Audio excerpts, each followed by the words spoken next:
Ketua DPRD Jember Ahmad Halim menyampaikan permintaan maaf setelah salah satu anggota Dewan kedapatan bermain game online sambil merokok saat rapat dengan pendapat membahas isu kesehatan pada Senin lalu. Kejadian ini akan diproses oleh Badan Kehormatan DPRD Jember. Anggota Dewan yang terekam dalam video tersebut ialah Ahmad Syahri Ashidiki, anggota Komisi D DPRD Jember dari fraksi Partai Gerindra. Menurut Ketua DPRD Jember, tidak akan bermain game dan merokok saat rapat tidak mencerminkan kedisiplinan serta etika yang semestinya dijaga oleh anggota legislatif.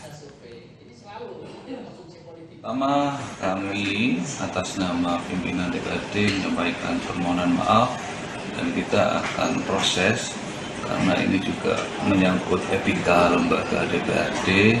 Tentu proses itu kita tegur yang bersangkutan karena tidak menerapkan sistem-sistem kedisiplinan maupun attitude.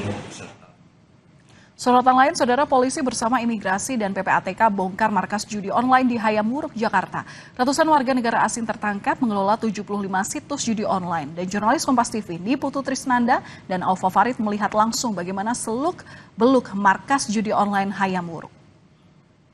Saudara, kalau Anda pikir saya sedang berada di kafe ataupun juga di perkantoran biasa, Anda salah. Karena sekarang saya berada di markas judi online yang di dalamnya ada ratusan pekerja dengan setidaknya 300-an pekerja begitu yang bekerja di sini, dan ada 75 situs judi online yang dikelola di dalam gedung ini. Dan kalau Anda lihat, mereka ini memang bekerja selama 24 jam sehingga fasilitasnya lengkap sekali. Bukan hanya ruangan kerja, kemudian juga dibuat senyaman mungkin, tapi juga ada coffee shop.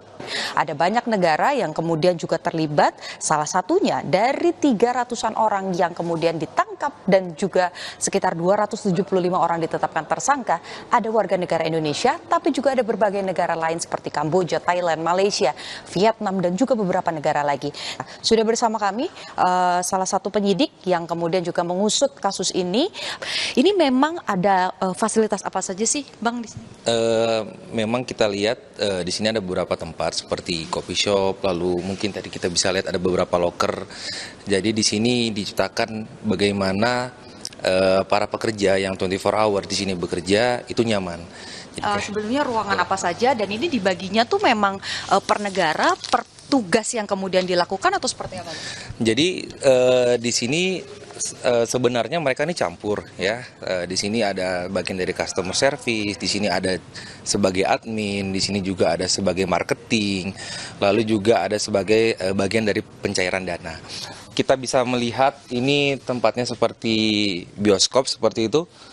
Tapi mereka menjadikan tempat ini untuk beristirahat. Di atas di sana mereka dapat beristirahat pada saat jam istirahat. Oke, terima kasih sudah menjelaskan begitu. Kita harapkan ini segera diketahui bukan hanya yang bekerja saja, tapi siapa utamanya, karena ini memang masuknya juga dengan visa kunjungan bebas begitu ya. Ini menjadi satu catatan. Kita nantikan bagaimana kemudian jalannya proses hukum yang saat ini tengah berlangsung. Sudah ada sekitar 275 tersangka. Apa saja yang nanti akan disangkakan kepada para tersangka, kita nantikan sama-sama. Niputu Trisnanda, Alfa Farid, Kompas TV, Jakarta.